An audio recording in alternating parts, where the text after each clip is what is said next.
MCMൻ്റെ മറ്റൊരു എപ്പിസോഡിലേക്ക് എല്ലാവർക്കും സ്വാഗതം.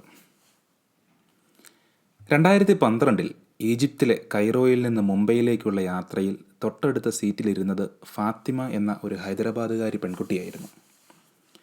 പല കാര്യങ്ങളും സംസാരിച്ച് അവസാനം ഞങ്ങളുടെ ചർച്ച ഖുറാൻ്റെയും ബൈബിളിൻ്റെയും താരതമ്യത്തിലെത്തി. Gospel of Thomas, infancy gospel of Thomas പോലെയുള്ള അപ്പോക്രിഫൽ ഗ്രന്ഥങ്ങളുമായി ഖുറാനുള്ള ബന്ധം പറഞ്ഞു വന്നപ്പോൾ ഫാത്തിമ ആരോപിച്ച ഒരു കാര്യം ഇന്നും എനിക്ക് ഓർമ്മയുണ്ട്. ഫാത്തിമ പറഞ്ഞത് ഇതാണ്: ഈസായ്ക്ക് കിട്ടിയ ഇഞ്ചിയിൽ നിങ്ങൾ തിരുത്തിയതല്ലേ? ഇവിടെ തിരുത്താത്തതായി ഒരേ ഒരു ഗ്രന്ഥമേ ഉള്ളൂ, അത് ഖുറാനാണ്. അതുകൊണ്ട് ഖുറാനാണ് യഥാർത്ഥ ദൈവവചനം. അതായിരുന്നു ഫാത്തിമയുടെ ആരോപണവും അവകാശവാദവും. ഈ ആരോപണവും അവകാശവാദവും പിന്നീട് പല രീതിയിലും ഭാവത്തിലും പലരിൽ നിന്നും കേൾക്കാനിടയായിട്ടുണ്ട്. അന്നും ഇന്നും പലരോടും ഇതിനെക്കുറിച്ച് തർക്കിച്ചിട്ടുമുണ്ട്.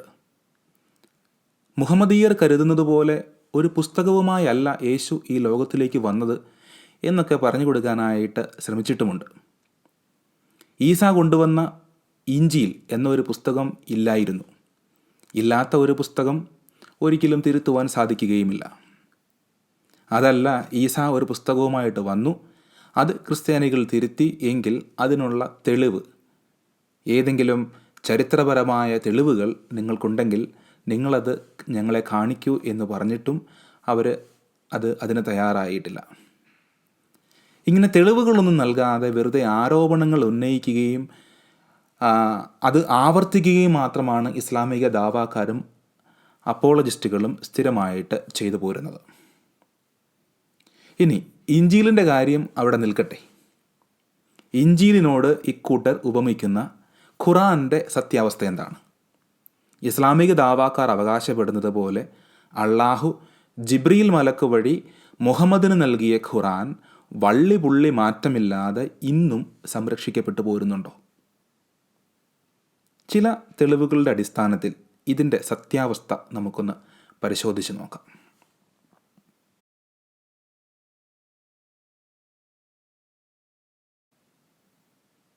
ഇസ്ലാമിക പാരമ്പര്യമനുസരിച്ച് ഖുറാൻ അള്ളാഹുവിൻ്റെ വചനമാണ്. ജിബ്രീൽ മലക്ക് അള്ളാഹുവിൻ്റെ ഈ വചനം മുഹമ്മദിനോട് വെളിപ്പെടുത്തിയെന്നും മുഹമ്മദ് യാതൊരു വിധത്തിലുള്ള തെറ്റും കൂടാതെ ഈ വചനം തൻ്റെ അനുചരന്മാർക്ക് പറഞ്ഞു കൊടുത്തുവെന്നും മുഹമ്മദ് പറഞ്ഞു കൊടുത്തത് അദ്ദേഹത്തിൻ്റെ ശിഷ്യന്മാർ മനഃപ്പാഠമാക്കിയെന്നും പിന്നീട് അത് വള്ളി പുള്ളി മാറ്റമില്ലാതെ ഖുറാനിൽ എഴുതി ചേർക്കപ്പെട്ടുവെന്നുമാണ് മുസ്ലിങ്ങൾ അവകാശപ്പെടുന്നത്.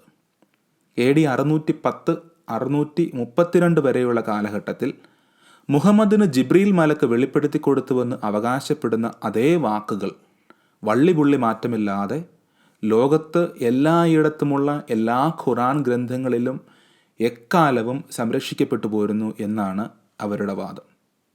ഈ വാദമാണ് നാം ഇന്ന് പരിശോധിക്കുന്നത്.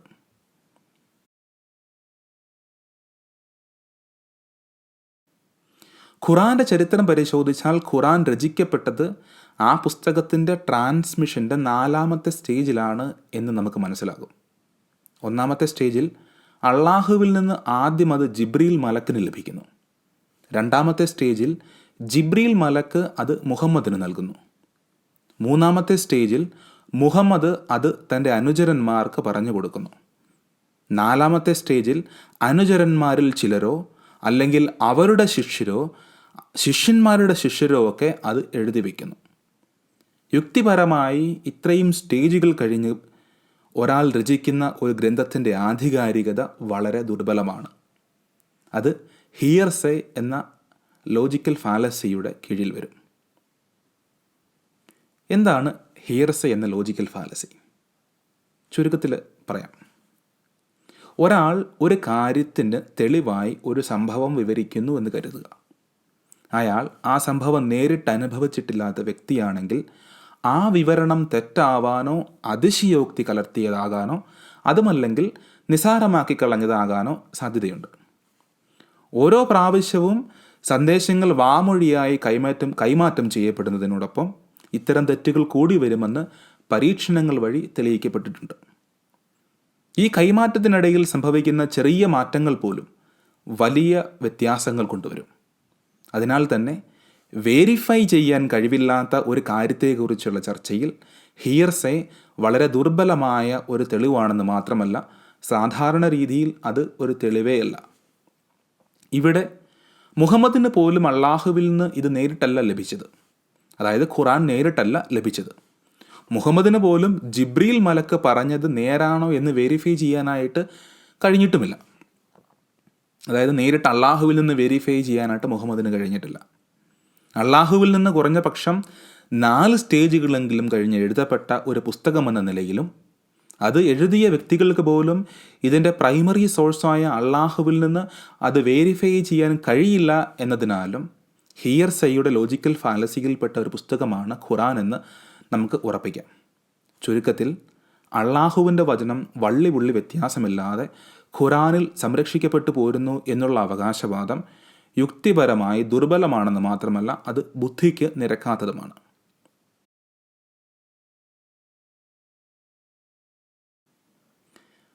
യുക്തിപരമായി ദുർബലമായ ഒരു വാദമാണ് ഖുറാൻ വള്ളിപുള്ളി വ്യത്യാസമില്ലാതെ സംരക്ഷിക്കപ്പെട്ടു പോരുന്നു എന്നുള്ളത് ഇസ്ലാമിക പണ്ഡിതർക്കും അറിവുള്ള കാര്യമാണ്.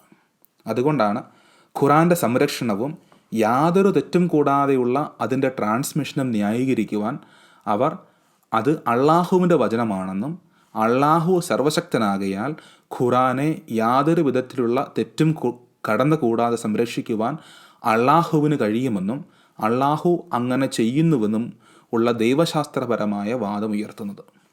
ഇസ്ലാമിക പണ്ഡിതരുടെ ഈ വീക്ഷണത്തിൻ്റെ കാതൽ ഖുറാൻ 15:9 നമുക്ക് കാണാൻ കഴിയും.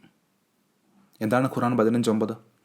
ഇങ്ങനെ പറയുന്നു: indeed it is V who send down the Quran and indeed we will be it's guardian. തീർച്ചയായും നാം ആണ് ആ ഉത്ബോധനം അവതരിപ്പിച്ചത്, തീർച്ചയായും നാം അതിനെ കാത്തു സൂക്ഷിക്കുന്നതുമാണ്. തൻ്റെ ഗ്രന്ഥം തെറ്റുകൂടാതെ സംരക്ഷിക്കുവാൻ അള്ളാഹുവിന് കഴിയുമെന്ന ഈ വാദം അംഗീകരിക്കണമെങ്കിൽ 2 കാര്യങ്ങൾ നാം അന്വേഷിക്കണം. ഒന്ന്, ഖുറാൻ അള്ളാഹു നേരിട്ട് നൽകിയ ഗ്രന്ഥമാണോ? 2, അങ്ങനെ നേരിട്ട് നൽകിയ ഗ്രന്ഥം സംരക്ഷിക്കുവാൻ അള്ളാഹുവിന് കഴിവുണ്ടോ? ഇതിൽ ഒന്നാമത്തെ ചോദ്യത്തിന് ഉത്തരം ഖുറാൻ അവകാശപ്പെടുന്നു അല്ലെങ്കിൽ മുഹമ്മദീയർ അവകാശപ്പെടുന്നു എന്നതിലുപരി യാതൊരു രീതിയിലും തെളിയിക്കുവാൻ കഴിയില്ലാത്ത ഒരു സംഗതിയാണ്. അതായത് ഖുറാൻ അള്ളാഹു നേരിട്ട് നൽകിയതാണോ എന്നുള്ളതിന് പുറമെ യാതൊരു തെളിവും നമുക്ക് നൽകുവാനായിട്ട് ഇല്ല. അതുകൊണ്ട് അത് തൽക്കാലം വിമർശന വിധേയമാക്കുന്നില്ല. എന്നാൽ രണ്ടാമത്തെ ചോദ്യം നമുക്ക് പരിശോധിക്കാൻ കഴിയുന്നതാണ്: ഖുറാൻ സംരക്ഷിക്കുവാൻ അള്ളാഹുവിന് കഴിവുണ്ടോ? ഉണ്ട് എന്ന് അംഗീകരിക്കണമെങ്കിൽ അള്ളാഹുവിന് അതെപ്പോഴും സാധിച്ചിട്ടുണ്ടോ എന്ന് പരിശോധിക്കേണ്ടതാണ്. ഇവിടെ പ്രത്യേകം ശ്രദ്ധിക്കണം. ഇവിടെ ഞാൻ പറയാൻ പോകുന്ന കാര്യം ഇസ്ലാമിക അഭിപ്രായമാണ്, അത് യഹൂദ ക്രൈസ്തവ അഭിപ്രായമല്ല. ഇസ്ലാമിക വിശ്വാസം അനുസരിച്ച് മുഹമ്മദിന് ഖുറാൻ കൊടുക്കുന്നതിന് മുമ്പ് മൂസായ്ക്ക് തോറയും ദാവീദിന് സബൂറും ഈസായ്ക്ക് ഇഞ്ചിയിലും അള്ളാഹു കൊടുത്തിരുന്നു. ഇസ്ലാമിക പണ്ഡിതരുടെ അഭിപ്രായത്തിൽ ഈ ഗ്രന്ഥങ്ങൾ മനുഷ്യൻ തിരുത്തി. തൻ്റെ ഗ്രന്ഥം തെറ്റുകൂടാതെ സംരക്ഷിക്കുവാൻ കഴിവുള്ളവനാണ് അള്ളാഹു എങ്കിൽ ഈ ഗ്രന്ഥങ്ങൾ തിരുത്തപ്പെട്ടതെങ്ങനെയാണ്? തൻ്റെ ഗ്രന്ഥം തെറ്റുകൂടാതെ സംരക്ഷിക്കുവാൻ കഴിവുള്ളവനാണ് അള്ളാഹു എങ്കിൽ തോറയും സബൂറും ഇഞ്ചിയിലും ഇസ്ലാമിക പണ്ഡിതർ ആരോപിക്കുന്നത് പോലെ തിരുത്തപ്പെടുമായിരുന്നില്ല. അതല്ല, ഇസ്ലാമിക പണ്ഡിതർ തന്നെ അവകാശപ്പെടുന്നത് പോലെ ഈ ഗ്രന്ഥങ്ങൾ തിരുത്തപ്പെട്ടിട്ടുണ്ട് എങ്കിൽ തൻ്റെ ഗ്രന്ഥങ്ങൾ തെറ്റുകൂടാതെ സംരക്ഷിക്കുവാൻ അള്ളാഹുവിന് കഴിവില്ല എന്ന് അംഗീകരിക്കേണ്ടി വരും. അങ്ങനെയെങ്കിൽ ഖുറാനും യാതൊരു തെറ്റും കൂടാതെ സംരക്ഷിക്കുവാൻ അള്ളാഹുവിന് കഴിയില്ല. ചുരുക്കത്തിൽ ഖുറാൻ്റെ സംരക്ഷണം തെളിയിക്കുവാൻ അള്ളാഹുവിനെ ആശ്രയിക്കുന്ന ഇസ്ലാമിക ദൈവശാസ്ത്രം ഒരു ഇരുതല വാൾ പോലെയാണ്. അത് സെൽഫ് കോൺട്രഡിക്ടറിയാണ്.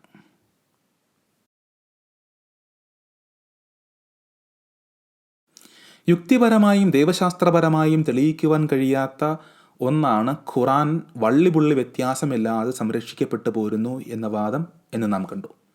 ഇതിന് ചരിത്രത്തിൽ എന്തെങ്കിലും തെളിവുകളുണ്ടോ? ഉണ്ടെങ്കിൽ എന്ത്? ഇതാണ് അടുത്തതായി നാം അന്വേഷിക്കുന്നത്. ഖുറാൻ വാമൊഴിയായി കൈമാറ്റപ്പെട്ട കാലത്ത് അതിന് അള്ളാഹുവിൻ്റെ പ്രത്യേക സംരക്ഷണമുണ്ടായിരുന്നുവെന്നും കൂടാതെ ഖുറാൻ മനഃപ്പാഠമാക്കാൻ എളുപ്പമുള്ളതാണെന്നും അതിനാൽ അതിന് യാതൊരുവിധ മാറ്റവും കൂടാതെ ഒന്നിലധികം ആളുകൾക്ക് ഒരേപോലെ മനഃപ്പാഠമാക്കുവാൻ സാധിച്ചിരുന്നുവെന്നും ഇന്നും അത് സാധിക്കുന്നുണ്ട് എന്നുമൊക്കെയുള്ള വാദങ്ങൾ ഹിയർസേ എന്ന ലോജിക്കൽ ഫാലസിയിൽ നിന്ന് ഖുറാനെ പ്രതിരോധിക്കുവാൻ ഇസ്ലാമിക പണ്ഡിതന്മാർ ഉപയോഗിക്കാറുണ്ട്. ഈ വാദം ശരിയാണോ? ചരിത്രത്തിലെ തെളിവുകൾ എന്താണ് പറയുന്നത്? 23 വർഷം കൊണ്ട് മുഹമ്മദിന് ജിബ്രീൽ വഴി ലഭിച്ചുവെന്ന് കരുതുന്ന ആയത്തുകളുടെ ശേഖരമാണ് ഖുറാൻ. ഈ ആയത്തുകളിൽ ഒന്നും മുഹമ്മദ് എഴുതി വച്ചിട്ടില്ല. എന്നാൽ മുഹമ്മദിൻ്റെ കാലത്ത് തന്നെ വാമൊഴിയായി പകർന്നു പോന്നിരുന്ന ഖുറാൻ ആയത്തുകൾ എഴുതി വയ്ക്കുവാൻ ആരംഭിച്ചിരുന്നുവെന്നും മുഹമ്മദിൻ്റെ മരണശേഷം അത് പൂർത്തീകരിച്ചു എന്നുമാണ് ഇസ്ലാമിക വിശ്വാസം. മുഹമ്മദിൻ്റെ മരണശേഷം ക്രോഡീകരിക്കപ്പെട്ട ഖുറാൻ പ്രതികളിൽ നിന്ന് ഒരു സ്റ്റാൻഡേർഡ് കോപ്പി ഉണ്ടാക്കിയത് ഖലീഫ ഉസ്മാനായിരുന്നു. ഇങ്ങനെ ഒരു സ്റ്റാൻഡേർഡ് കോപ്പി ഉണ്ടാക്കുന്നതിന് മുമ്പുള്ള കാലത്തെ ചരിത്രമാണ് നമുക്ക് ആദ്യം പരിശോധിക്കേണ്ടത്. അതിനായിട്ട് ചില ഹദീസുകൾ നമുക്ക് പരിശോധിക്കാം. സഹീഹ് അൽ ബുഖാരി വോളിയം 6 ബുക്ക് 61 ഹദീസ് 514. ഇവിടെ ഞാൻ ഉപയോഗിക്കുന്ന എല്ലാ ഹദീസുകളും sunna.com നിന്നും എടുത്തിരിക്കുന്നതാണ്. അതിൻ്റെ ലിങ്കുകൾ താഴെ ഡിസ്ക്രിപ്ഷനിൽ ഇടുന്നതായിരിക്കും. Umar bin al Khattab said, I heard Hisham bin Hakim reciting Surat al-Furqan during the lifetime of Allah's Messenger, and I listened to his recitation and noticed that he recited in several different ways which Allah's Messenger had not taught me. I was about to jump over him during his prayer, but I controlled my temper, and when he had completed his prayer, I put his upper garment around his neck and seized him by it and said, Who taught you this surah which I heard you reciting? He replied, Allah's Messenger taught it to me. I said, You have told a lie, for Allah's Messenger has taught it to me in a different way from yours. So I dragged him to Allah's Messenger and said, I heard this person reciting Surat al-Furqan in a way which you haven't taught me. On that, Allah's apostle said, Release him, O Umar. Recite, O Hisham. Then he recited in the same way as I heard him reciting. Then Allah's Messenger said, It was revealed in this way, and added, Recite, O Umar. I recited it as he had taught me. Allah's Messenger then said, It was revealed in this way. This Quran has been revealed to be recited in 7 different ways. So recite of it whichever way is easier for you, or read as much of it as may be easy for you. അതായത് മുഹമ്മദിൻ്റെ കാലത്ത് തന്നെ Hisham bin ഹക്കീമും Umar bin അൽ ഖത്താബും 2 രീതിയിൽ ഒരേ ആയത്തുകൾ ഓതിയിരുന്നുവെന്നും 2 പേരും അത് മുഹമ്മദിൽ നിന്ന് നേരിട്ട് പഠിച്ചതാണെന്നും 7 രീതിയിൽ ആയത്തുകൾ ഉച്ചരിക്കാമെന്നും മുഹമ്മദ് തന്നെ പറഞ്ഞതായിട്ടാണ് ബുഖാരി റിപ്പോർട്ട് ചെയ്യുന്നത്. സത്യത്തിൽ മുഹമ്മദിന് തന്നെ ഒരേ ആയത്തുകൾ ഒരേ രീതിയിൽ പലപ്പോഴും ഓതാൻ കഴിഞ്ഞിരുന്നില്ല എന്നും അത് മറച്ചു വയ്ക്കാനുള്ള മാർഗമാണ് ഈ 7 രീതികൾ എന്നുമൊക്കെ വിമർശിക്കുന്നവരുണ്ട്.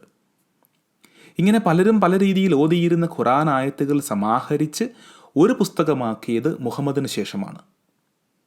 അങ്ങനെ ആയത്തുകൾ ക്രോഡീകരിച്ച് ഒരു പുസ്തകമാക്കിയ കാലത്ത് ഖുറാൻ ഇന്ന് കാണുന്ന രീതിയിൽ ആരും മനഃപ്പാഠമാക്കിയിരുന്നില്ല.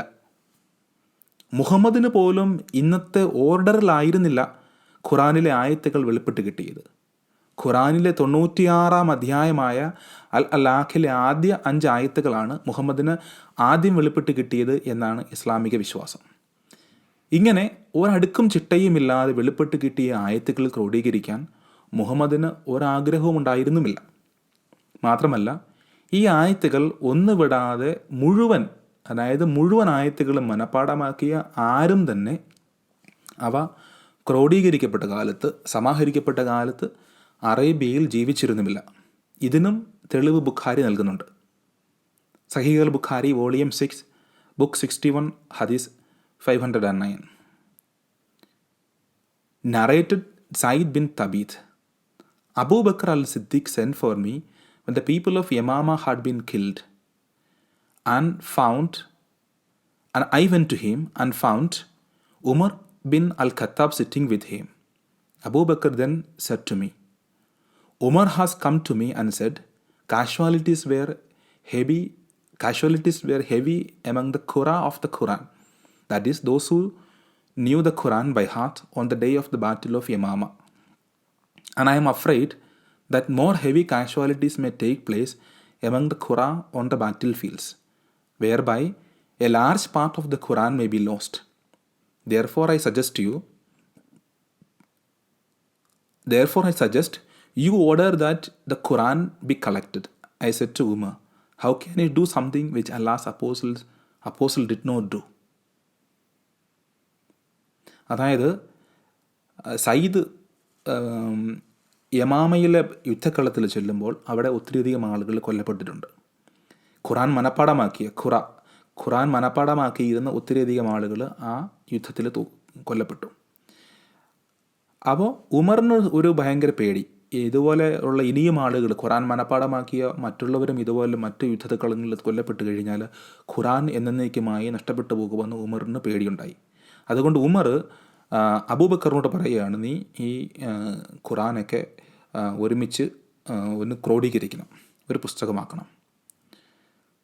Umar said, by Allah that is a good project. Okay, അപ്പോൾ അതങ്ങനെ പോവുകയാണ്. അപ്പോൾ വീണ്ടും ഈ അബൂബക്കറിന് ഇത് ഉറപ്പാണെന്ന് തോന്നിയപ്പോഴത്തേക്ക് അബൂബക്കർ സയ്യിദിനോട് ഇത് ആവശ്യപ്പെടുകയാണ്, നീ അത് കളക്ട് ചെയ്യണമെന്ന്. ബൈ അല്ലാ, അണ്ടർലൈൻ ചെയ്ത ഭാഗമാണ് വായിക്കുന്നത്. By Allah, if they had ordered me to shift one of the mountains it would not have been heavier for me than this ordering me to collect the Quran. Then I said to Abu Bakr, how will you do something which Allah's messenger did not do? അപ്പോൾ സയ്യിദിനോട് ഇത് ആവശ്യപ്പെട്ടപ്പോൾ സയ്യിദിനും സംശയമായി, ഇത് ഞാൻ ചെയ്യണോ? ഇത് ഒരു വലിയൊരു മൗണ്ടന് മാറ്റാൻ പറഞ്ഞാൽ അതെനിക്ക് എളുപ്പമായിരുന്നു. ഇതിനെക്കാട്ടും ഈ ഖുറാൻ ഒരുമിച്ച് കൂട്ടുന്നതിനെക്കാട്ടും എളുപ്പമായിരുന്നു. അത്രയ്ക്ക് എളുപ്പമുള്ള കാര്യമല്ല പല ഭാഗങ്ങളിൽ നിന്ന് ഖുറാൻ ക്രോഡീകരിച്ച് എന്നാണ് ഈ സയ്യിദ് പറയുന്നത്. Abu Bakr replied, by Allah it is a good project. Abu Bakr kept on urging me to accept his idea until Allah opened my chest for what he had opened the chest of Abu Bakr and Umar. So I started looking for the Quran and collecting it from palm stalks, thin white stones, and also from the men who knew it by heart, till I found the last verse of Surah At-Tawbah with Abi Khusayma al-Ansari, and I did not find it with anybody other than him. അപ്പോൾ എന്ത് ചെയ്തു, അവസാനം സയ്യിദ് ഈ ഖുറാൻ collect ചെയ്യാനായിട്ട് തീരുമാനിച്ചു. അങ്ങനെ palm സ്റ്റോക്കിൽ നിന്ന്, വൈറ്റ് സ്റ്റോൺസിൽ നിന്ന്, പിന്നെ ഇത് പഠിച്ച ആളുകൾ, മനപ്പാടമാക്കിയ ആളുകളിൽ നിന്നൊക്കെ ഖുറാൻ അവസാനം ക്രോഡീകരിച്ച് കളക്ട് ചെയ്ത് ക്രോഡീകരിക്കുകയാണ്. അതിൽ ഏറ്റവും അവസാനത്തെ വാക്ക് അബു ഖുസൈമ അൽ അൻസാരിക്ക് മാത്രമാണ് അറിയാമായിരുന്നത്. ആ വാക്യം വേറെ ആർക്കും അറിവുമുണ്ടായിരുന്നില്ല. ഇതാണ് ഈ ഹദീസിൽ പറയുന്നത്. അപ്പോൾ ഖുറാൻ്റെ ക്രോഡീകരണത്തെക്കുറിച്ചുള്ള ഈ ഹദീസിൽ നിന്നും ചില കാര്യങ്ങൾ നമുക്ക് വ്യക്തമാണ്. ഒന്ന്, ആയത്തുകൾ മുഴുവൻ ഒരുമിച്ച് ഒരു പുസ്തകമാക്കണമെന്ന് മുഹമ്മദ് ഒരിക്കലും ആഗ്രഹിച്ചിരുന്നില്ല. രണ്ട്, ഖുറാൻ മനപ്പാടമാക്കിയ പലരും യുദ്ധഭൂമിയിൽ മരിച്ചു വീണു തുടങ്ങിയപ്പോൾ ഖുറാൻ എന്നേക്കുമായി നഷ്ടപ്പെടുമെന്ന് ഭയന്നാണ് സയ്യിദിനെ ഖുറാൻ സമാഹരിക്കാനും ക്രോഡീകരിക്കാനും അബൂബക്കർ വഴി ഉമർ ചുമതലപ്പെടുത്തുന്നത്. ഇവിടെ ഒരു ചോദ്യമുണ്ട്.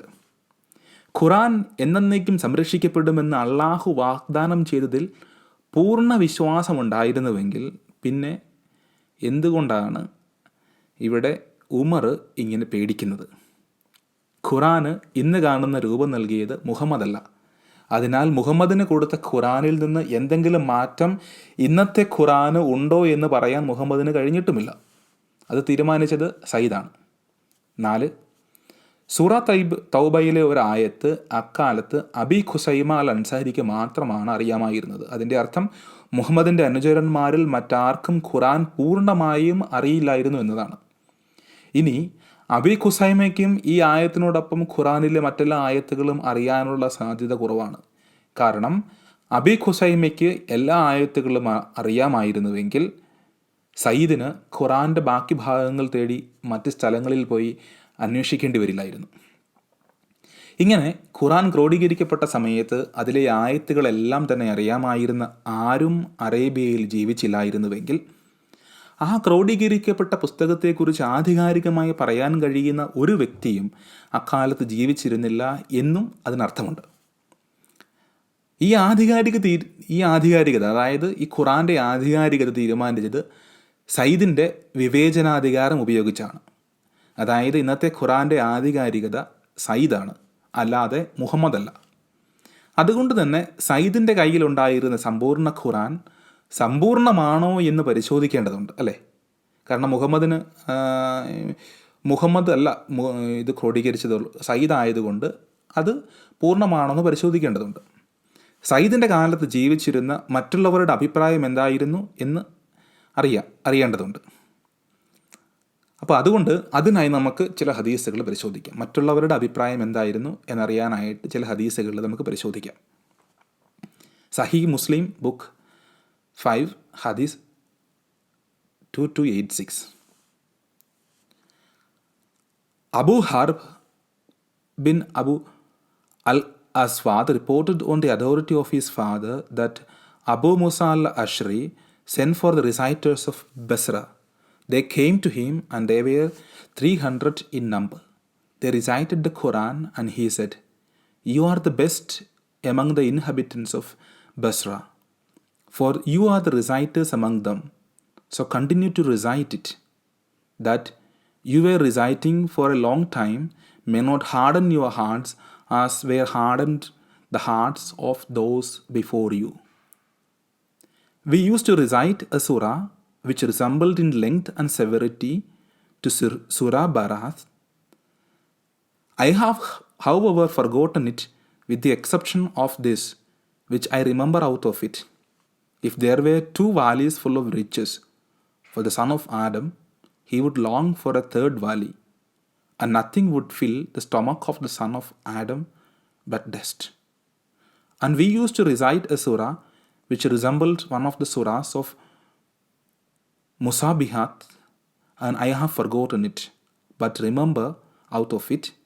O people who believe, why do you say that which you do not practice?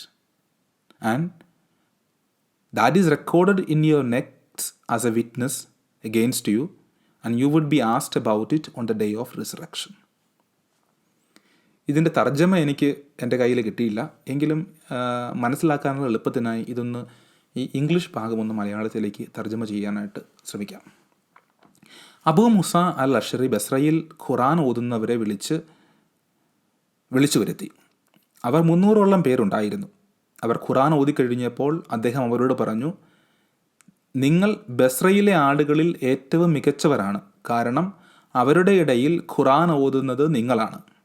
അതുകൊണ്ട് ഇത് ഓതുന്നത് തുടരുക. പക്ഷേ ഇത് മനസ്സിൽ വയ്ക്കുക, നിങ്ങൾക്ക് മുമ്പ് ഖുറാൻ ഓതിയിരുന്നവരുടെ ഹൃദയം കഠിനമായതുപോലെ നിങ്ങളുടെ ഹൃദയവും കഠിനമാകാതിരിക്കാൻ സൂക്ഷിക്കുക.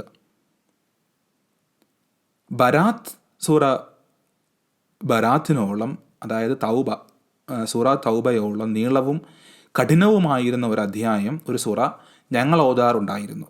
എന്നാൽ അത് ഞാൻ മറന്നുപോയി. അതിൽ നിന്ന് ഓർത്തിരിക്കുന്നത് ഇത് മാത്രമാണ്: ആദാമിൻ്റെ മകന് സമ്പത്തിൻ്റെ 2 സമതലങ്ങളുണ്ടായിരുന്നുവെങ്കിൽ പോലും അവൻ മൂന്നാമതൊന്നിനു വേണ്ടി ആഗ്രഹിക്കുമായിരുന്നു. പക്ഷേ പൊടിയല്ലാതെ മറ്റൊന്നും ആദാമിൻ്റെ മകൻ്റെ വയറു നിറയ്ക്കില്ല. അതുപോലെ തന്നെ അൽ മുസാബിഹാത്ത് സുറകളെ ഓർമ്മിപ്പിക്കുന്ന ഒരു സുറ ഞങ്ങൾ ഓതാറുണ്ടായിരുന്നു. അതും ഞാൻ മറന്നുപോയി. ഈ വാക്യമൊഴിച്ച്, അല്ലയോ വിശ്വാസികളെ, നിങ്ങൾ അഭ്യസിക്കാത്തത് നിങ്ങൾ പറയുന്നതെന്തിന്?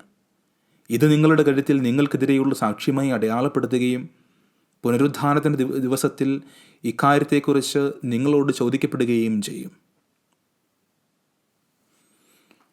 ഈ ഹദീസ് വായിക്കുമ്പോൾ നമുക്ക് തോന്നാം, ഇവിടെ പരാമർശിക്കുന്ന 129 ആയത്തുകളുള്ള സൂറ തൗബയോളം വരുന്ന ഒരു സൂറ അഥവാ അധ്യായം അബൂ മുസ അൽ അഷ്അരി മാത്രമേ മറന്നുപോയിട്ടുണ്ടാവൂ എന്ന്. അതുകൊണ്ട് ആ സൂറയിൽ നിന്ന് അബൂ മുസ അൽ Ashari ഓർത്തിരിക്കുന്ന "If there were 2 valleys full of riches for the son of Adam, he would long for a third valley, and nothing would fill the stomach of the son of Adam but dust" എന്ന ആയത്ത് ഖുറാനിൽ എവിടെയാണ് എന്ന് പരിശോധിക്കണം. ഇന്ന് നമുക്ക് അവൈലബിളായ ഖുറാൻ മുഴുവൻ പരിശോധിച്ചാലും അത്തരം ഒരു ആയത്ത് നമുക്ക് എങ്ങും കാണുവാൻ കഴിയില്ല. അങ്ങനെ ഒരു ആയത്ത് ഇന്നത്തെ ഖുറാനിൽ ഇല്ലെങ്കിൽ ആ ആയത്ത് ഉൾപ്പെടുന്ന അധ്യായവും ഇന്നത്തെ ഖുറാനിലില്ല എന്ന് നമുക്ക് അനുമാനിക്കാം.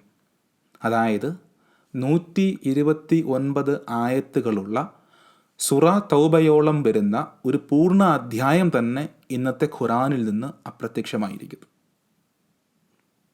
അതുപോലെ തന്നെ അൽ മുസാബിഹാത്ത് സുറകളെ ഓർമ്മിപ്പിക്കുന്ന മറ്റൊരു സുറയും മുഴുവനായിട്ട് മറന്നുപോയതായി അബു മൂസ പറയുന്നുണ്ട്.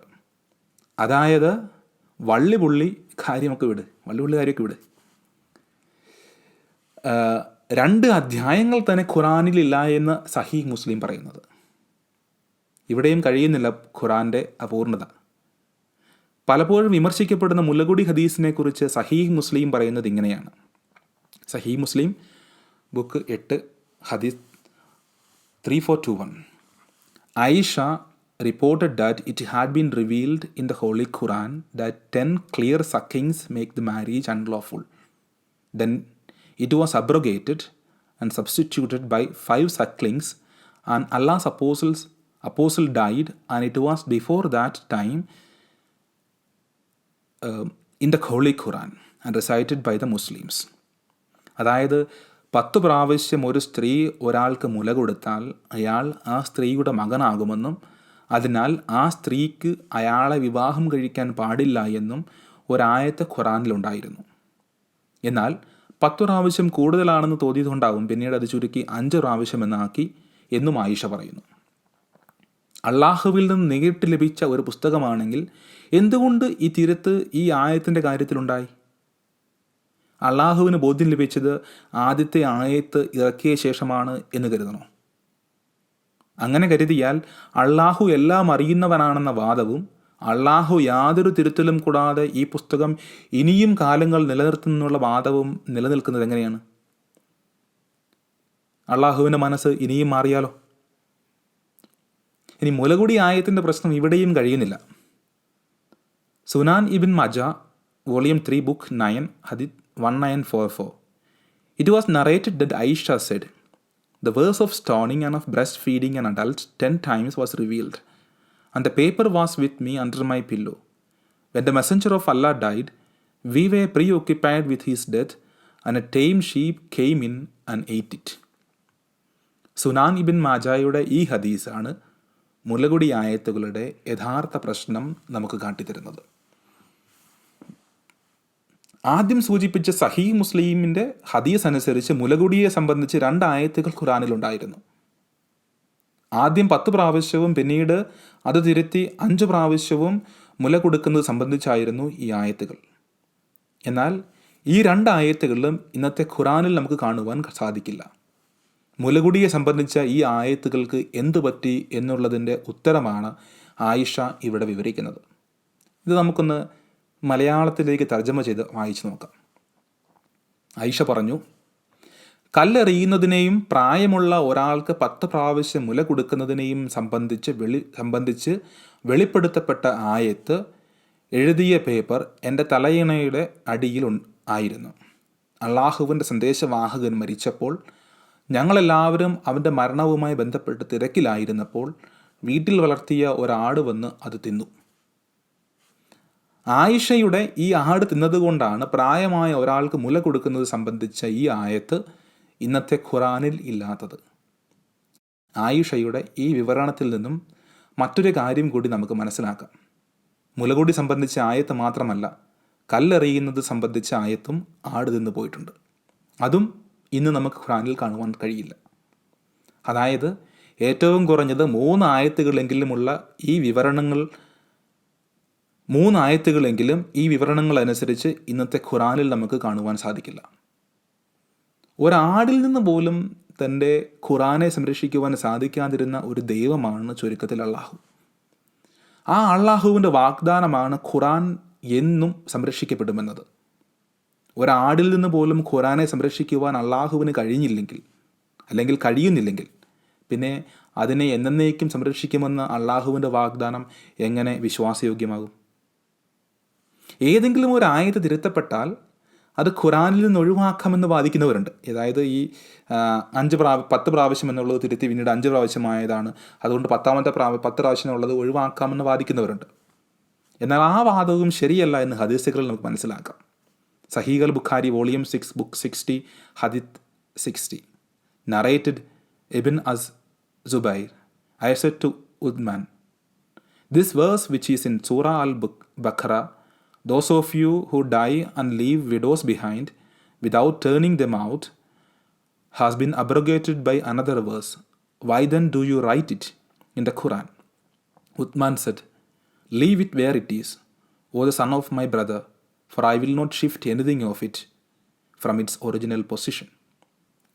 തിരുത്തപ്പെട്ട വാക്യങ്ങൾ പോലും ഖുറാനിൽ ഉൾപ്പെടുത്തണമെന്ന് ഉസ്മാന് നിർബന്ധമുണ്ടായിരുന്നു എന്നതിൻ്റെ തെളിവാണിത്. ഇക്കാര്യം ഹദീസുകൾ മാത്രമല്ല ഖുറാനും സാക്ഷ്യപ്പെടുത്തുന്നുണ്ട്. ഖുറാൻ 2:106. We do not abrogate a verse or cause it to be forgotten except that we bring forth one better than it or similar to it. Do you not know that Allah is over all things competent? വല്ല ആയത്തും നാം ദുർബലപ്പെടുത്തുകയോ വിസ്മരിപ്പിക്കുകയോ ചെയ്യുകയാണെങ്കിൽ പകരം അതിനേക്കാൾ ഉത്തമമായതോ അതിന് തുല്യമായതോ നാം കൊണ്ടുവരുന്നതാണ്. നിനക്കറിഞ്ഞുകൂടെ അല്ലാഹു എല്ലാ കാര്യത്തിനും കഴിവുള്ളവനാണെന്ന്. അതായത് ഒരായത്തുകളും തിരുത്തപ്പെടുന്നില്ല, മറിച്ച് മുമ്പുണ്ടായിരുന്നവയേക്കാൾ നല്ലവയോ അവയോട് സാമ്യമുള്ളതോ ആയ എന്തെങ്കിലുമാണ് കൊണ്ടുവരുന്നത്. ആദ്യം നൽകിയവയേക്കാൾ നല്ലത് കയ്യിലുണ്ടെങ്കിൽ പിന്നെ അത് ആദ്യമേ നൽകിയാൽ പോരെ. എന്തായാലും തിരുത്തിയത് കൊണ്ടാണ് മുലകുടിയെ സംബന്ധിച്ചതും കല്ലെറിയുന്നതിനെ സംബന്ധിച്ചുമായ ആയത്തുകൾ ഖുറാനിൽ കാണപ്പെടാത്തത് എന്ന വാദം നിലനിൽക്കില്ല. ഇനി മുമ്പ് പറഞ്ഞ ആയത്തിലെ കല്ലെറിയാനുള്ള കൽപ്പനയെക്കുറിച്ച് കൂടുതൽ അന്വേഷിക്കാം. അതിനെക്കുറിച്ച് കൂടി നമുക്കൊന്ന് അന്വേഷിച്ച് നോക്കാം. കല്ലെറിയുന്നത് സംബന്ധിച്ച ആയത്ത് ഖുറാനിൽ ഉൾപ്പെടുത്തിയിട്ടില്ല എന്നുള്ളതിന് ബുഖാരി വേറെയും തെളിവുകൾ നൽകുന്നുണ്ട്. സഹീഹ് അൽ ബുഖാരി വോളിയം 8 ബുക്ക് 82 ഹദീസ് 816 narrated Ibn Abbas. Umar said, I am afraid that a long time has passed, people may say, we do not find the verse of Rajam in the holy book, and consequently they may go astray by leaving an obligation that Allah has revealed. Lo, I confirm that the penalty of Rajam be inflicted on him who commits illegal sexual intercourse. If he is already married and the crime is proved by witnesses or pregnancy or confession. Sufyan added, I have memorized this narration in this way. Umar added, surely Allah's messenger carried out the penalty of Rajam, and so did we after him. അതായത് വ്യഭിചാരം ചെയ്യുന്നവരെ കല്ലെറിയണമെന്ന കൽപ്പന മുഹമ്മദ് പഠിപ്പിച്ച ഖുറാനിലുണ്ടായിരുന്നുവെന്നും എന്നാൽ പിന്നീട് ഖുറാൻ പുസ്തകമാക്കിയപ്പോൾ അത് ഉൾപ്പെടുത്തിയില്ല എന്നും ഉമർ സമ്മതിക്കുന്നു. അതുകൊണ്ട് പിന്നീട് ആളുകൾ ഈ ആയത്ത് ഖുറാനിൽ ഇല്ല എന്ന് വാദിക്കുമെന്നും അങ്ങനെ അവർ അള്ളാഹുവിൻ്റെ കൽപ്പനയെ ധിക്കരിക്കുമെന്നും അയാൾ ഭയപ്പെടുന്നു. ഇതിൽ നിന്നും നമുക്കൊരു കാര്യം ഉറപ്പിക്കാം. ഇന്ന് നമുക്ക് ലഭ്യമായ ഖുറാൻ എന്ന ഗ്രന്ഥം പൂർണ്ണമല്ല. അള്ളാഹു മുഹമ്മദിന് വെളിപ്പെടുത്തിയെന്ന് മുഹമ്മദും അവൻ്റെ ആദ്യകാല ശിഷ്യരും അംഗീകരിക്കുന്ന ആയത്തുകൾ പോലും ഇന്നത്തെ ഖുറാനിൽ ഉൾപ്പെടുത്തിയിട്ടില്ല. മുകളിൽ സൂചിപ്പിച്ച കാര്യം ബുഖാരി അടുത്ത ഹദീസിൽ വീണ്ടും പറയുന്നുണ്ട്. ഞാനത് മുഴുവൻ വായിക്കുന്നില്ല, അതിൻ്റെ ചില പ്രധാനപ്പെട്ട ഭാഗങ്ങൾ മാത്രം വായിക്കാം. സഹീഹ് അൽ ബുഖാരി വോളിയം 8 ബുക്ക് 82 ഹദീസ് 817. Allah sent Muhammad with the truth and revealed the holy book to him. And among what Allah revealed was the verse of Rajam, that is the stoning of married person, male and female, who commits illegal sexual intercourse. And we did recite this verse and understood and memorized it. Allah's messenger did carry out the punishment of stoning, and so did we after him. I am afraid that after a long time has passed, somebody will say, by Allah, we do not find the verse of Rajam in Allah's book. And thus they will go astray by leaving an obligation which Allah has revealed. And the punishment of the Rajam is to be inflicted to any married person, male and female, who commits illegal sexual intercourse, if the required evidence is available or there is conception or confession. ഈ ഹദീസിൽ ഉമർ ഇതുകൂടി കൂട്ടിച്ചേർക്കുന്നുണ്ട്. And then we used to recite among the verses in Allah's book, O people, do not claim to be the offspring of other than your fathers, as it is disbelief on your part that you claim to be the offspring of other than your real father. ഇവിടെ ഉമർ കൂട്ടിച്ചേർക്കുന്ന ഈ ആയത്തും നമുക്ക് ഖുറാനിൽ ലഭ്യമല്ല. അതായത് ഇപ്പം ഈ പറഞ്ഞിരിക്കുന്ന ആയത്തും നമുക്ക് ഖുറാനിൽ ലഭ്യമല്ല. ഇനി മറ്റൊരു ഉദാഹരണം നമുക്ക് നോക്കാം. സഹീഹുൽ ബുഖാരി വോളിയം 6 ബുക്ക് 60 ഹദീസ് 468. ഇതിന് ഇതുമായിട്ട് ബന്ധപ്പെട്ട് കുറച്ച് ഇതുകൂടിയുണ്ട്. ബുഖാരി മറ്റ് ഭാഗങ്ങളിലും ഒക്കെ ഇത് പറയുന്നുണ്ട്.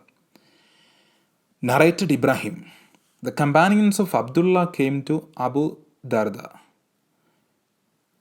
and before they arrived at his home, he looked for them and found them. Then he asked them, who among you can recite Quran as Abdullah recites it? They replied, all of us. He asked, who among you knows it by heart? They pointed at Alqama.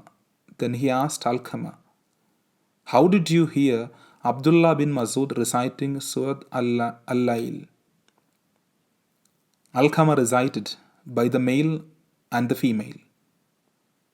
Abu Darda said, I testify that I heard me Prophet reciting it likewise. But these people want me to recite it, and by him who created male and female. But by Allah, I will not follow them. ഈ ഹദീസ് അനുസരിച്ച് സൂറ അൽ-ലായിൽ മുഹമ്മദ് ഓതിയിരുന്നത് സ്ത്രീയെയും പുരുഷനെയും പ്രതി by the male and the female എന്നാണ്. എന്നാൽ ആളുകളത് തിരുത്തുകയും സ്ത്രീയെയും പുരുഷനെയും സൃഷ്ടിച്ചവനെ പ്രതി and by him who created male and female എന്നാക്കുകയും ചെയ്തു. ഇന്നും ഖുറാനിൽ കാണുന്നത് ഈ തിരുത്തിയ രീതിയാണ്. ഖുറാൻ അതിൻ്റെ ലിങ്ക് താഴെ ഞാൻ കൊടുക്കാം, നിങ്ങൾക്കത് ചെക്ക് ചെയ്യാം. ഖുറാനിൽ കാണുന്ന ഈ വാക്യം തെറ്റാണ് എന്ന് പറയുന്ന അബ്ദുള്ള ബിൻ മസൂദ് വെറുമൊരു വ്യക്തിയല്ല എന്നറിയുമ്പോഴാണ് ഈ കൂട്ടിച്ചേർക്കലിൻ്റെ പ്രശ്നം നമുക്ക് കൂടുതൽ മനസ്സിലാകുന്നത്. ഖുറാൻ പഠിപ്പിക്കാൻ മുഹമ്മദ് നേരിട്ട് ചുമതലപ്പെടുത്തിയ 4 പേരിൽ ഒരാളാണ് Abdullah bin Masood. Abdullah bin Amr mentioned Abdullah bin Masud and said, I shall ever love that man, for I heard the Prophet saying, take the Quran from him. Abdullah bin Masud, Salim, Muda, Ubay bin Ka'b. അതായത് മുഹമ്മദിൽ നിന്ന് നേരിട്ട് ഖുറാൻ സ്വീകരിച്ച, ഖുറാൻ പഠിപ്പിക്കാൻ അദ്ദേഹത്താൽ നിയോഗിക്കപ്പെട്ട അബ്ദുള്ളയുടെ അഭിപ്രായത്തിൽ ഇന്നത്തെ ഖുറാൻ തിരുത്തപ്പെട്ടതാണ്. ഉസ്മാൻ ക്രോഡീകരിച്ച ഖുറാനെ അബ്ദുള്ള അംഗീകരിക്കാതിരുന്നതും ഉസ്മാൻ തീ വയ്ക്കുമെന്ന് ഭയപ്പെട്ട് തൻ്റെയും തൻ്റെ അനുചരന്മാരുടെയും കൈവശമുള്ള ഖുറാൻ കോപ്പികൾ ഒളിച്ചു വയ്ക്കുവാൻ അദ്ദേഹം ആവശ്യപ്പെട്ടതും അതുകൊണ്ടാണ്. ഇബിൻ അബി ദാവൂദ് എഴുതിയ കിതാബ് അൽ മസഹിഫ് ഇക്കാര്യം വ്യക്തമായി സൂചിപ്പിക്കുന്നുണ്ട്. ഇക്കാര്യം ജാമി അത്ത് തിർമിദിയിലെ ഒരു ഹദീസും ശരിവയ്ക്കുന്നുണ്ട്. ഞാനത് മുഴുവൻ വായിക്കുന്നില്ല, അതിൻ്റെ ലിങ്ക് താഴെ ഡിസ്ക്രിപ്ഷൻ ബോക്സിൽ ഇടുന്നതായിരിക്കും. തൻ്റെ നിർദ്ദേശത്താൽ സയ്യിദ് ക്രോഡീകരിച്ച ഖുറാൻ ഒഴിച്ച് ബാക്കിയെല്ലാം നശിപ്പിച്ച് കളയാൻ ഉസ്മാൻ കൽപ്പിച്ചത് തന്നെ അക്കാലത്ത് ഖുറാൻ്റെ വിവിധ വെർഷനുകൾ നിലവിലിരുന്നത് കൊണ്ടാണ്.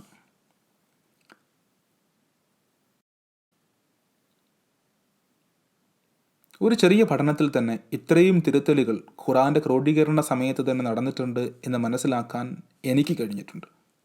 ഇതിൽ കൂടുതൽ തിരുത്തലുകളുടെയും വ്യത്യാസങ്ങളുടെയും കഥകൾ നമുക്ക് ഹദീസുകൾ വായിച്ചാൽ മനസ്സിലാകും. ഇനിയും എഴുതപ്പെടാത്ത എത്രയോ കൂടുതൽ തിരുത്തലുകൾ ആ സമയത്തിനുള്ളിൽ നടന്നിട്ടുണ്ടാവണം. നമ്മൾ ഇത്രയും നേരം പറഞ്ഞത് ഉസ്മാൻ്റെ നിർദ്ദേശത്തിൽ സയ്യിദ് ഖുറാൻ ക്രോഡീകരിക്കുന്നത് വരെയുള്ള തിരുത്തലുകളെക്കുറിച്ചാണ്. ഖുറാൻ ക്രോഡീകരിക്കുന്നതിന് മുമ്പ് നടന്ന ഈ തിരുത്തലുകൾ കൂടാതെ ഖുറാൻ ക്രോഡീകരിച്ച് കഴിഞ്ഞും ധാരാളം തെറ്റുകളും തിരുത്തലുകളും വ്യത്യാസങ്ങളും ഒക്കെ കൈയെഴുത്ത് പ്രതികളിലും മറ്റും കടന്നുകൂടിയിട്ടുണ്ട്. അച്ചുകൾ നിരത്തി ഒരേ രീതിയിൽ പ്രിൻ്റ് ചെയ്യുന്ന പുസ്തകങ്ങൾക്ക് അവകാശപ്പെടാൻ കഴിയുന്ന സമാനത കൈയെഴുത്ത് പ്രതികൾക്ക് അവകാശപ്പെടാൻ കഴിയില്ല. ചില കുത്തുകളും കോമകളുമൊക്കെ അങ്ങോട്ടും ഇങ്ങോട്ടും മാറിപ്പോകാം. ചിലപ്പോൾ വാക്യങ്ങൾ തന്നെ എഴുതാൻ വിട്ടുപോകാം. അങ്ങനെയുള്ള തെറ്റുകൾ ഖുറാൻ്റെ കയ്യെഴുത്ത് പ്രതികളിലുമുണ്ട്. ഇത് ഇന്ന് നടന്നു വരുന്ന ഖുറാൻ പഠനങ്ങളിൽ നിന്ന് കൂടുതൽ വ്യക്തമാകുന്നുമുണ്ട്. ഇക്കാര്യത്തിൽ കോർപ്പസ് ഖുറാനിക്കും എന്ന പേരിൽ ജർമ്മൻ യൂണിവേഴ്സിറ്റികളുടെ നേതൃത്വത്തിലും മിഡിൽ ഈസ്റ്റിലെ ഇസ്ലാമിക പണ്ഡിതരുടെ സഹായത്തോടെയും നടക്കുന്ന റിസർച്ചിൻ്റെ ഫലങ്ങൾ അവരുടെ വെബ്സൈറ്റിൽ രേഖപ്പെടുത്തിയിട്ടുണ്ട്. ഇത് പരിശോധിച്ചാൽ നമുക്ക് ഇക്കാര്യങ്ങൾ കൂടുതൽ വ്യക്തമാകും. കോർപ്പസ് ഖുറാനിക്കുമിൻ്റെ വെബ്സൈറ്റ് അഡ്രസ്സിൻ്റെ ലിങ്ക് താഴെ ഡിസ്ക്രിപ്ഷൻ ബോക്സിൽ കൊടുക്കുന്നതായിരിക്കും. ഇവിടെ നമുക്ക് അതിൻ്റെ സ്ക്രീൻഷോട്ടുകൾ ഒന്ന് കാണാം. ഖുറാൻ്റെ 1-ാമത്തെ അധ്യായം മുതൽ കോർപ്പസ് ഖുറാനിക്കം പഠന വിഷയമാക്കുന്നുണ്ട്. ഹഫ്സ് ഖുറാനിലെ വാക്യമാണ് ആദ്യം നൽകിയിരിക്കുന്നത്. ഇതിൽ നിന്ന് വ്യത്യസ്തമായി കൈയെഴുത്ത് പ്രതികളിലും വ്യത്യസ്ത ഖുറാൻ വെർഷനുകളിലും നൽകിയിരിക്കുന്ന ടെക്സ്റ്റുകളാണ് അതിനടിയിലെ ടേബിളുകളിൽ നൽകിയിരിക്കുന്നത്. ഖുറാൻ്റെ ട്രാൻസ്മിഷനിലെ, പ്രത്യേകിച്ച് ഖുറാൻ ഒരു ഗ്രന്ഥമായി ക്രോഡീകരിച്ച ശേഷമുള്ള അതിൻ്റെ വള്ളിപുള്ളി വ്യത്യാസങ്ങൾ മനസ്സിലാക്കുവാൻ ഈ ആധികാരിക പഠനത്തിനപ്പുറം നമുക്ക് യാതൊന്നും ആവശ്യമില്ല. 7 രീതിയിൽ ഖുറാൻ ഓതാമെന്ന് മുഹമ്മദ് തന്നെ പറഞ്ഞിരുന്നുവെന്ന് നാം നേരത്തെ കേട്ടിരുന്നു. അഹറൂഫ് എന്ന രീതിയിൽ അറിയപ്പെട്ടിരുന്ന രീതികൾ ഉസ്മാൻ്റെ കാലത്തോടെ നിർത്തലാക്കിയെന്നാണ് കരുതപ്പെടുന്നത്. എന്നാൽ ഖുറാൻ്റെ വേരിയേഷനുകൾ നിർത്തലാക്കുവാൻ ഉസ്മാൻ്റെ സ്റ്റാൻഡർഡൈസേഷനും കഴിഞ്ഞിട്ടില്ല. ഖുറാത്ത് എന്നറിയപ്പെടുന്ന ഖുറാൻ്റെ വേരിയേഷനുകൾ വള്ളിപുള്ളി വ്യത്യാസമില്ലാത്ത ഖുറാൻ എന്ന കൺസെപ്റ്റിന് ഒരു പ്രോബ്ലം തന്നെയാണെന്ന് ഇസ്ലാമിക അപ്പോളജിസ്റ്റുകൾ തന്നെ അംഗീകരിക്കുന്നുണ്ട്. ഇതൊക്കെ കൂടാതെ മുസ്ലിം ലോകത്ത് ഉപയോഗിക്കപ്പെടുന്ന ഹഫ്സ് ഖുറാനും വാർഷിക് ഖുറാനും തമ്മിലുള്ള വ്യത്യാസങ്ങൾ ഇന്ന് ഇസ്ലാമിക ലോകത്ത് തന്നെ പലരും ചർച്ച ചെയ്തിട്ടുള്ളതാണ്. അവിടെയും ഇവിടെയും ചില അക്ഷരങ്ങൾ മാത്രമാണ് വ്യത്യാസമുള്ളത് എന്നാണ് പൊതുവിൽ ഇസ്ലാമിക അപ്പോളജിസ്റ്റുകൾ അവകാശപ്പെടുന്നത്. എന്നാൽ വ്യത്യാസം അതിലും വലുതാണെന്ന് ഇന്ന് തെളിയിക്കപ്പെട്ടിട്ടുണ്ട്. ഈ വ്യത്യാസങ്ങൾ കാണിക്കുന്ന ഒരു പഠനം ഈ പറയുന്ന വെബ്സൈറ്റിൽ നമുക്ക് ലഭ്യമാണ്. freeminds.org. അതിൻ്റെ ലിങ്കും ഞാൻ താഴെ ഡിസ്ക്രിപ്ഷൻ ബോക്സിൽ ഇടുന്നതായിരിക്കും. ഹഫ്സിൻ്റെയും വാർഷിൻ്റെയും ഖുറാനുകൾ കൂടാതെ ധാരാളം മറ്റ് വേർഷനുകളും നിലവിലുണ്ട്. ഇതിൻ്റെയൊക്കെ ഉദാഹരണങ്ങൾ കഴിഞ്ഞ ദിവസങ്ങളിൽ സോഷ്യൽ മീഡിയയിലൊക്കെ ധാരാളമായിട്ട് ലഭ്യമാണ്.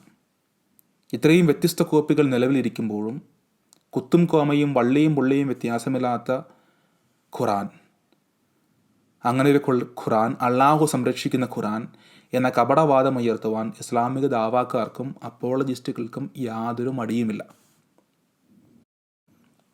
ചുരുക്കത്തിൽ 1400 വർഷങ്ങൾക്കിപ്പുറവും വള്ളിപുള്ളി വ്യത്യാസമില്ലാതെ ഖുറാൻ ഇന്നും നിലനിൽക്കുന്നു എന്ന വാദം യുക്തിക്ക് നിരക്കാത്തതാണ്. ഇസ്ലാമിക ദൈവശാസ്ത്രപരമായി തന്നെ കോൺട്രഡിക്ടറിയാണ്. ചരിത്രപരമായി തീർത്തും തെറ്റാണ്. 1-2 ആയത്തുകളിൽ ചില തിരുത്തലുകൾ വരുത്തുക മാത്രമല്ല, അല്ലെങ്കിൽ ചില തിരുത്തലുകൾ വരിക മാത്രമല്ല, ആയത്തുകൾ തന്നെ പൂർണ്ണമായും ഖുറാനിൽ നിന്ന് അപ്രത്യക്ഷമാണ്. ആയത്തുകൾ മാത്രമല്ല, മുഹമ്മദിൻ്റെ കാലത്ത് ഖുറാൻ്റെ ഭാഗമായിരുന്ന നീണ്ട അധ്യായങ്ങൾ പോലും, സുറകൾ പോലും ഇന്നത്തെ ഖുറാനിൽ ഇല്ല. വാമൊഴിയായി പകർന്നു വന്ന കാലത്തെ തെറ്റുകളും മറ്റും കൂടാതെ കൈയെഴുത്ത് പ്രതികളിലും തെറ്റുകളും ഉപേക്ഷകളും ഒക്കെയുണ്ട്. എന്തിനേറെ, പ്രിൻ്റ് മീഡിയയുടെ ഈ കാലത്തും ലോകത്തിൻ്റെ തന്നെ പല ഭാഗങ്ങളിലും ഉപയോഗിക്കുന്ന ഖുറാനുകൾ തമ്മിൽ വ്യത്യാസമുണ്ട്. ചുരുക്കത്തിൽ പറഞ്ഞാൽ, standard narrative has holes in it. വ്യക്തമായി തിരുത്തിയ ഒരു പുസ്തകത്തിന് ഇല്ലാത്ത മാഹാത്മ്യം കൊടുത്ത് ഇനിയെങ്കിലും ആളുകളെ വഴിതെറ്റിക്കരുത് എന്നാണ് എനിക്ക് ഇസ്ലാമിക അപ്പോളജിസ്റ്റുകളോടും ദാവാക്കാരോടും പറയാനുള്ളത്. നന്ദി.